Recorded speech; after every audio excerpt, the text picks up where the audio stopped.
नमस्कार दोस्तों, आप देख रहे हैं प्रधानमंत्री मोदी के संसदीय क्षेत्र बनारस में 2023 के लोकसभा चुनाव को लेकर मचे घमासान पर क्लाउन टाइम्स की विशेष कवरेज। इस वक्त हमारे साथ हैं बहुजन समाज पार्टी के लोकसभा प्रत्याशी अतहर जमाल लारी। लारी जी, पहले तो क्लाउन टाइम्स आपका बहुत बहुत स्वागत है। आपका भी स्वागत है, आपके दर्शकों का भी स्वागत है। लारी जी, किस मुद्दे पर आपका चुनाव होगा? ये जो है बनारस जो है मोदी जी का संसदीय क्षेत्र नहीं है, उनका संसदीय क्षेत्र गुजरात है।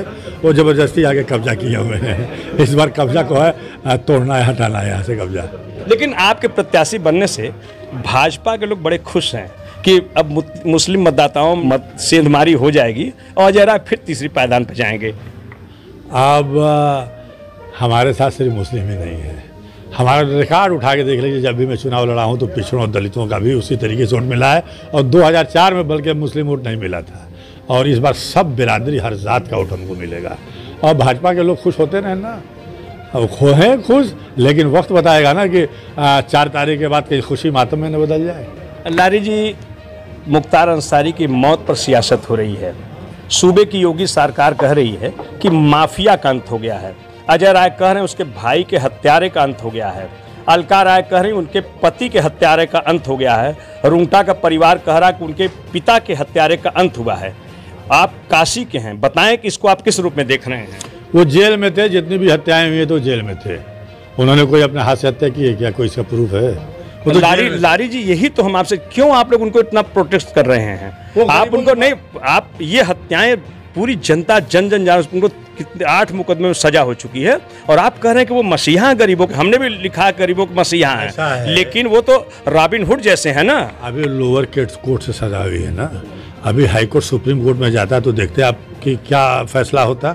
और आपने देखा होगा जो कृष्णानंद राय की हत्या की बात कर रहे हैं तो उसमें तो बाइज्जत बरी हो गए थे। अरे उनकी चुंडी काट के उनको मारा गया। आप देखे कितने मने हत्यारे थे उसमें। आपने देखा था वो थे, वो तो जेल में थे ना। अरे तो जेलर को मरवाने वाला आदमी, जो व्यक्ति जेलर को मरवा सकता है, कितना बड़ा बाहुबली रहा है। आप कितने लोगों ने तो जजों को मरवा दिया, तो जेलर को मरवाए नहीं। ये नहीं, हम तो नहीं मानते कि तो आप लोग क्यों नहीं मानते हैं? नहीं मानते हो, थे ही नहीं बाबा, वो जेल में थे, कहाँ से मरवा देंगे? अच्छा, इल्जाम लगाने से थोड़े हो जाए। अच्छा, योगी जी के राज में चाहे मुख्तार अंसारी हो, चाहे अतीक अंसारी हो, सब मिट्टी में मिल गए, और आपकी सरकार में चाहे मायावती रही हो, चाहे अखिलेश जी हो, सभी ने इनको वित्त पोषित किया और उनको राजनीतिक संरक्षण दिया। इसे किस रूप में आप देखते हैं? कभी किसी ने संरक्षण नहीं दिया। कल्याण सिंह की भी सरकार रही है, वाजपेयी जी की भी सरकार रही है, और कहीं कोई किसी को मिट्टी में नहीं मिला सकता। मिलाने वाला ऊपर वाला है, जब जिसको चाहेगा मिट्टी में मिलाने वाले भी कभी भी मिट्टी में मिल जाते हैं। तो अजय राय के भाई के हत्यारे को सजा मिली है, ये न्यायालय ने जो न्याय किया है, इसे आप किस रूप में देख रहे हैं? अभी तो यहाँ निचली कोर्ट से हुआ था ना, अभी तो भाई नीचे कुछ फैसला होता है, ऊपर कुछ फैसला होता है। चलिए मुद्दे पर आ जाए, किस मुद्दे पर आप चुनाव लड़ेंगे बनारस में? महंगाई, बेरोजगारी, भ्रष्टाचार, किसानों के खिलाफ हो रहे जुल्म, छात्रों को नौकरी नहीं मिल रही है, अग्निवीर योजना, आज जिनके घरों में चूल्हे नहीं जल पा रहे हैं, ये तमाम समस्याएं हैं। लोकतंत्र समाप्त हो रहा है और संविधान बदलने की साजिश हो रही है, और इस का पर्दाफाश करना है और संविधान बदलने वाली विचारधारा को जो है शिकस्त देना है। यही हमारी प्राथमिकता है। लेकिन मोदी जी का मुद्दा है अयोध्या में राम मंदिर, काशी विश्वनाथ धाम के भव्य और दिव्य मंदिर का लोकार्पण, काशी में विकास, प्रदेश में विकास, देश में विकास। इसका मुकाबला आप कैसे करेंगे? काशी में जो है कागजों पे विकास हुआ है, और जो काशी धाम बना, कितने शिवलिंग तोड़ दिए गए। आज भी वहाँ पे बीएचयू के पास जो थाना है, लंका थाना, पड़े हुए हैं, और स्वामी ओम मुक्तेश्वरानंद जी उसको लड़ाई को लड़ते रहे। तो आप विकास करिए, नौकरी तो दीजिए। राम मंदिर बन गया, लाखों की संख्या में जनता वहां जा रही है। राम मंदिर इनके कहने से बना है। अरे भाई, तो बनवाया है, कोर्ट के फैसले बना है, इनके फैसले से नहीं बना है। इसका स्वागत करते हैं ना। कोर्ट के फैसले का तो हाई है भाई। राम मंदिर का आप स्वागत करते हैं? सुनिए, कोर्ट एक सीधा सवाल हमारा, कोर्ट ने फैसला दिया, तमाम मुसलमानों ने उस फैसले को माना, किसी ने उसका विरोध नहीं किया, और हमने भी विरोध नहीं किया। राम हमारे आदर्श हैं। अल्लामा इकबाल ने कहा था उनके बारे में कभी, तो हमारे आदर्श हैं। हमारे बहुत से प्रॉफिट पैगंबर आए, किस किस रूप में आए, कौन कहाँ से आया। तो राम की मंदिर बने ठीक है, लेकिन नौकरी भी तो मिलनी चाहिए, हॉस्पिटल भी तो होना चाहिए। अगर वहीं से सारी समस्याओं का समाधान हो, विद्यालय क्यों यूनिवर्सिटियाँ खोली जाएं। अच्छा, तो इंडिया गठबंधन तो कह रहा है कि उनके साथ आप आ जाइए और उनके साथ मिलकर लड़िए चुनाव, तभी ये जाके इस लोकतंत्र को बचाया जा सकता है। अजय राय उसको आगे बढ़ा रहे हैं, आपके उनके साथ नहीं तो है। अजय राय हमारा समर्थन कर दें, हम आगे बढ़ाएं उसको। अजय राय किस पोजीशन पे रहेंगे? चौथे नंबर पे। सारे सपा के नेता अजय राय को छोड़कर उनके अपने बड़े नेताओं के प्रचार में अलग अलग जिलों में चले गए हैं। क्या आपको इसकी जानकारी है क्या? कोई नहीं लगेगा। इन्होंने तो पहले कह दिया था कि हम सपा का प्रचार नहीं करेंगे, तो सपा के नेता क्यों इनका प्रचार करेंगे? आप बताइए जरा, उन्होंने बयान दिया था कि नहीं दिया था? तो इस बार मोदी जी कितने वोटों से चुनाव बनारस में जीतेंगे, ये बताइए। वक्त बताएगा कि जीतेंगे कि हारेंगे, तो सामने आएगा। 400 के पार का उनका नारा है। 200 आधा? 200? हाँ 200। यूपी में कितनी सीट भाजपा को मिलने वाली है? अरे बहुत कम मिलेगी। एक आपके जुबान से सुनना चाहते हैं। 15-20 मिल जाएगी। 20 मिल जाएगी। बहन जी के बारे में कहा जाता है, जो प्रचार करते हैं इंडी गठबंधन के लोग या विपक्षी, की ये बहन जी भाजपा की बी टीम है। इस बारे में आप क्या कहना चाहेंगे? क्योंकि जहां भी आप लड़ेंगे मजबूती से, माइनॉरिटी वोट बटेगा और उसके बाद फायदा इसका भाजपा को होगा। जब भी मैं चुनाव लड़ा हूं तो ये हमारे बारे में भी कहा गया है, और आपने देखा भी है कि हमको सारे लोगों का वोट मिला है। तो कहने के लिए किसी की जुबान पे रोक थोड़ी है, जिसको जो चाहे कहे। लेकिन बहन जी जिस तरह से ईमानदारी से लड़ रही है और जिस तरीके से उन्होंने टिकट दिया है, इस बार बहुत सी सीटें बहुजन समाज पार्टी की निकलने जा रही हैं। तो ये रहे अतहर जमाल लारी, जो प्रधानमंत्री मोदी के खिलाफ बनारस के चुनावी मैदान में है। क्लाउन टाइम से बातचीत करने के लिए आपका बहुत बहुत धन्यवाद। बहुत बहुत धन्यवाद आपके तरफ। इस वक्त हमारे साथ हैं घनश्याम सिंह खरवार, जो बहुजन समाज पार्टी के कोऑर्डिनेटर हैं। आज आपने प्रधानमंत्री मोदी के संसदीय क्षेत्र बनारस में अतहर जमाल लारी को प्रत्याशी के रूप में घोषित किया है। आपकी लड़ाई होगी किससे?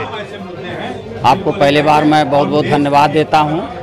और आज आदरणीय बहन कुमारी मायावती जी, जो बहुजन समाज पार्टी की राष्ट्रीय अध्यक्ष हैं और उत्तर प्रदेश जैसे विशाल प्रदेश की 4 बार वो मुख्यमंत्री रही हैं, उनके निर्देश पर वाराणसी लोकसभा का श्री अतहर जमाल लारी को बहुजन समाज पार्टी ने अपना प्रभारी प्रत्याशी बनाने का काम किया है।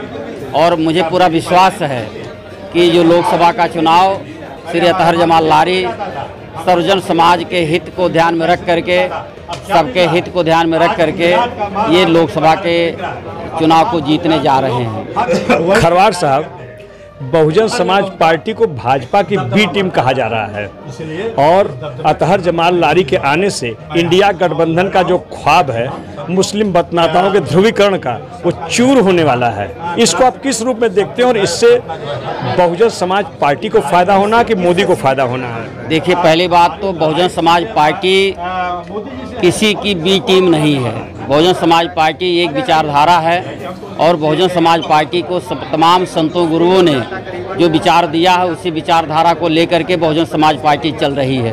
और बहुजन समाज पार्टी बनने के तुरंत बाद ही एक नारा लगा था, जिसकी जितनी संख्या भारी उसकी उतनी भागीदारी, उसकी उतनी हिस्सेदारी। तो मानवर कांसीराम साहब ने ये नारा दे करके समाज में एक नई जागृति पैदा किया। और ऐसे तमाम समाज के लोग थे जो ग्राम पंचायत का प्रधान नहीं बन पाते थे, बीजीसी नहीं बन पाते थे, जिला पंचायत नहीं बन पाते थे। और 1952 में पहली बार चुनाव हुआ और 1984 में बहुजन समाज पार्टी बनी। इन बीच के 32 साल में तमाम ऐसे वर्ग को जिनको लोकसभा विधानसभा में जाने का मौका नहीं मिला, उनको बहुजन समाज पार्टी ने महत्व दे करके पार्लियामेंट में भेजने का काम किया।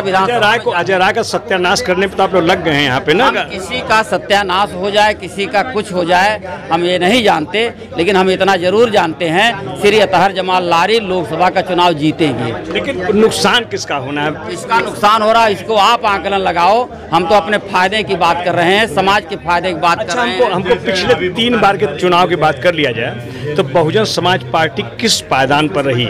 आपके किसी प्रत्याशी की बात की जाए? जो भी रही हो तो अलग जगह, आपको पता है, हमको भी पता है, पूरी दुनिया को पता है। लेकिन आने वाला चुनाव हम बहुजन समाज पार्टी के लोग और श्री अतहर जमाल लारी के माध्यम से इसको जीतने जा रहे हैं। भाजपा के लोग बड़े गदगद हैं लारी जी के चुनावी मैदान में आने से। जब जोशी जी चुनाव लड़े थे तब मुख्तार अंसारी को यहाँ से प्रत्याशी बनाया गया था और अजय राय जी की जमानत जब्त हो गई थी। इस बार भी लगता है अजय राय की जमानत अब जब्त करा देंगे। उनकी खुशी चंद दिनों की है और इलेक्शन होने दीजिए, श्री अतहर जमाल लारी भारी मतों से जीतेंगे। क्लाउन टाइम्स यूट्यूब चैनल की खबरों को आगे भी देखने के लिए चैनल को लाइक करें, सब्सक्राइब करें, बेल आइकन को प्रेस जरूर करें। क्लाउन टाइम्स की खबरों को फेसबुक पेज पर देखने के लिए पेज को लाइक जरूर करें।